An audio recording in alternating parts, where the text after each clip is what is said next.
Herkese merhaba arkadaşlar, kanalıma hoş geldiniz. Yepyeni bir videoyla karşınızdayım. Arkadaşlar, bugünkü videomuzda başarılı ve karizmatik oyuncumuz Can Yaman'dan yepyeni görüntüler geldi.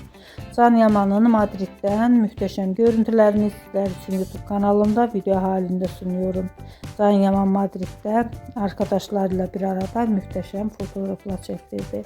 Ben de bu görüntüleri sizler için YouTube kanalımda video halinde sunuyorum.